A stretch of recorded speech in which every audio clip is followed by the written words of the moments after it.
अल-जुदैदा के करीब उनकी गाड़ी को हादसा पेश आता है और गाड़ी जो है वो उलट जाती है। पहले बाप की वफ़ात हो जाती है और कुछ 2 घंटे के बाद जो बेटा तारक है वो भी फौत हो जाता है। 3.5 अरब रियाल की जायदाद वो छोड़ के गया। उन्होंने जाके उसको 2 लाख रियाल पेश किया।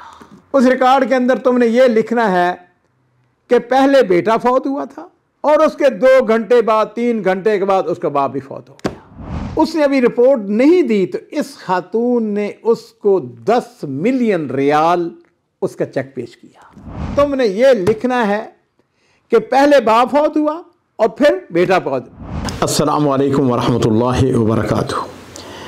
बिस्मिल्लाह वस्सलातु वस्सलामु अला रसूलिल्लाह।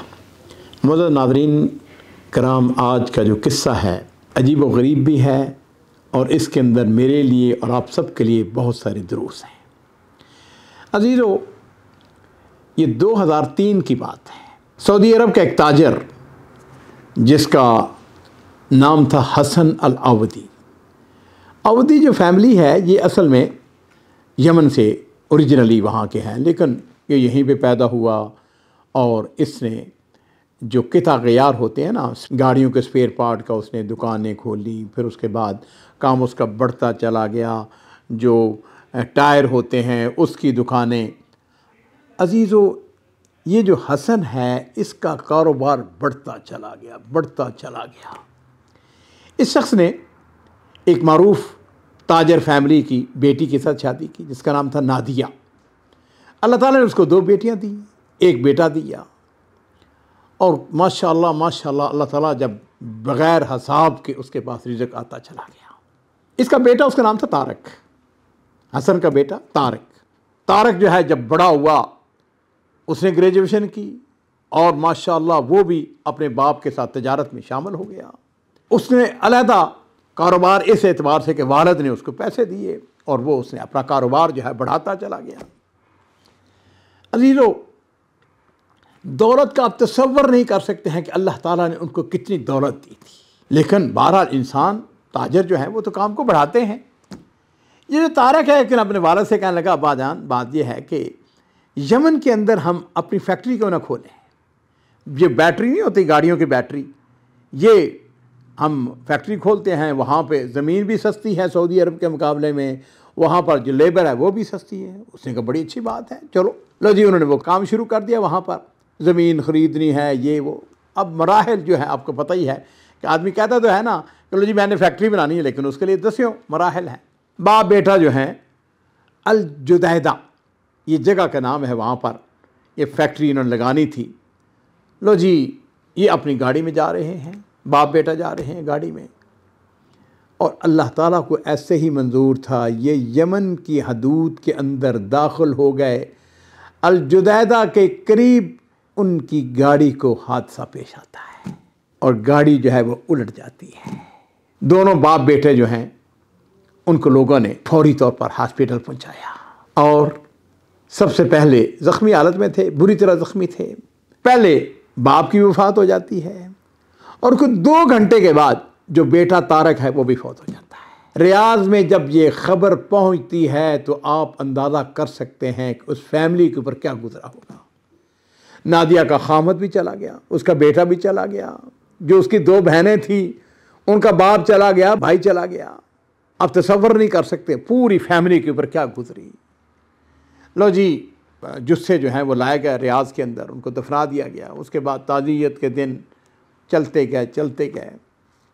वक्त गुज़रते साथ साथ जब अकाउंट्स का देखा गया, हसाबात किए गए, इतना पैसा, बल्कि उसके बारे में 3.5 मिलियन यानी 3.5 अरब रियाल की जायदाद वो छोड़ के गया।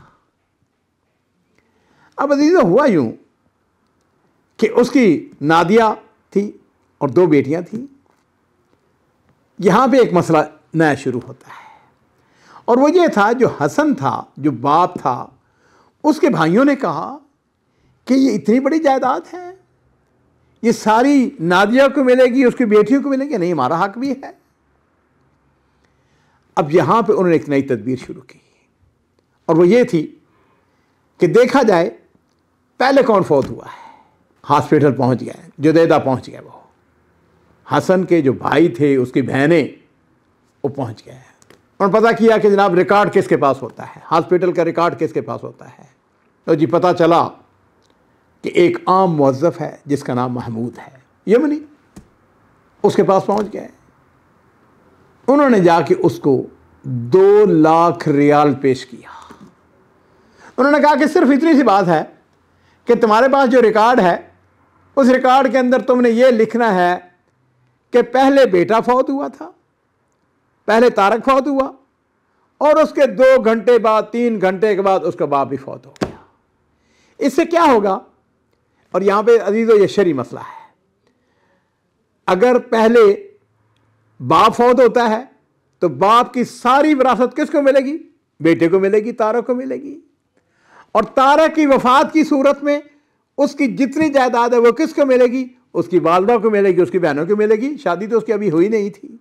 नादरीन कराम, जिस वक्त रिकॉर्ड देखा गया तो रिकॉर्ड के अंदर जो ओरिजिनल पेपर थे उसके ऊपर लिखा हुआ था कि बाप जो है वो पहले फौत हुआ है, या लेटर से कि वो 8 बजे बाप फौत हुआ है और 2 घंटे के बाद 10 बजे जो है वो बेटा फौत हुआ है। उन्होंने कहा तुम सिर्फ ये करो कि ये इसके अंदर ये तब्दीली कर दो कि पहले बेटा फौत हुआ है और फिर बाप फौत हुआ है। अब इस सूरत में क्या होगा, जो तकसीम होगी वो सारी उसकी बहनों को भी हिस्सा मिलेगा, भाइयों को भी हिस्सा मिलेगा। अब ये जो मुअज़्ज़फ़ है महमूद, उसने 2 लाख रियाल, आप तसव्वुर करें कितनी बड़ी रकम, और सिर्फ एक पेपर चेंज करना है। उसने उनसे कहा कि अच्छा आप ऐसा करें, इस पैसे अपने पास रखें, मैं तो सोचता हूँ। और अजीज़ों, उसने सोचना शुरू किया, उसने अपने ज़मीर को टटोला, ज़मीर क्या कहता है मेरा। उसने पता क्या किया, उसने अपने माजी सोचा। उसको याद आया कि कुछ साल पहले हॉस्पिटल की तरफ से उसको एक एप्रिसिएशन लेटर मिला था जिसमें अंदर लिखा गया था कि तू एक इंतहाई मिसाली मुअज़्ज़फ़ है, इंतहाई ईमानदार है। उसने कहा कि ये दुनिया है, मैं उनसे 2 लाख रियाल ले दूँ, मुझे पैसों की ज़रूरत है, यमन वैसे भी गरीब 3 मुल्कों में से एक है। लेकिन उसने कहा नहीं। उसने पता क्या किया, वो जो हॉस्पिटल का मदीर था उसका नाम था डॉक्टर फैसल, उसके पास चला गया।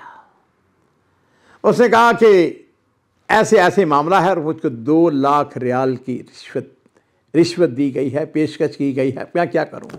डॉक्टर फैसल को भी अल्लाह जज़ाए खैर दे, उसने बड़ा ज़बरदस्त फैसला किया। उसने कहा देखो बात सुनो, जो तुम्हारा ज़मीर कहता है, जो हक है, सच है, उसके मुताबिक मैं तुम्हारे साथ हूँ, मैं तुम्हारे पीछे, फिक्र ना करो, कोई दबाव तुमने कबूल नहीं करना, जो हक बात है, जो सच बात है वो तुमने पेपर। उसने कहा ठीक है।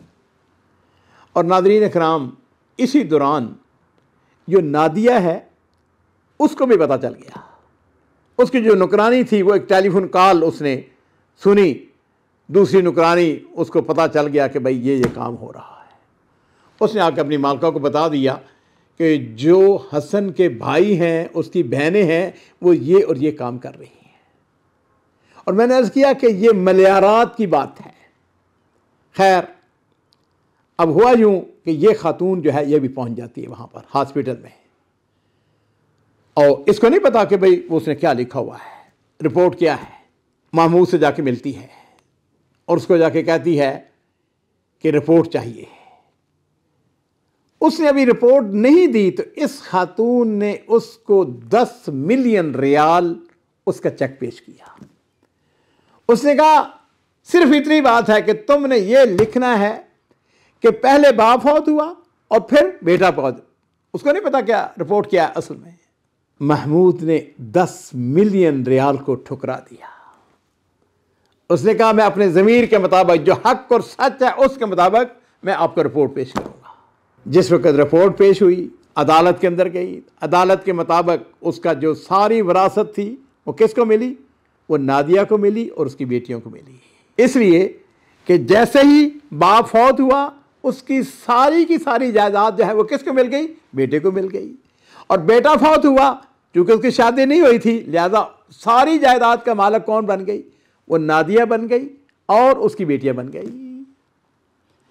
और नाज़रीन किराम, कहानी जो है इससे आगे शुरू होती है। मेरे माँ बाप कुर्बान हो, नबी करीम सल्लल्लाहु अलैहि वसल्लम की एक हदीस है। आपने इरशाद फरमाया ना कि मन तारका शैअन लिल्लाह अव्वदहुल्लाह खैरन मिनहा।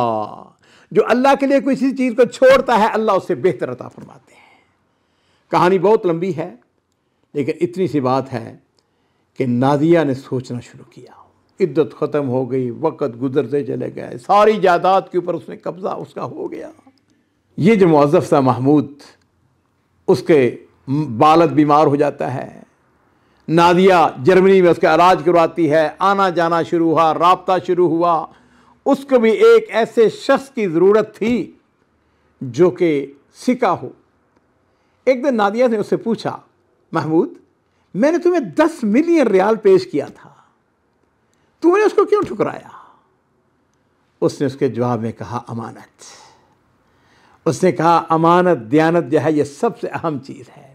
दुनिया की दौलत आती है चली जाती है, मैं रब को क्या जवाब देता? मैं अगर तुमसे रिश्वत कबूल कर लेता। और नाज़रीन किराम, नादिया ने फिर यहाँ पे एक फ़ैसला किया, और वह फ़ैसला ये था कि मुझे इस शख्स के साथ शादी कर लेनी चाहिए।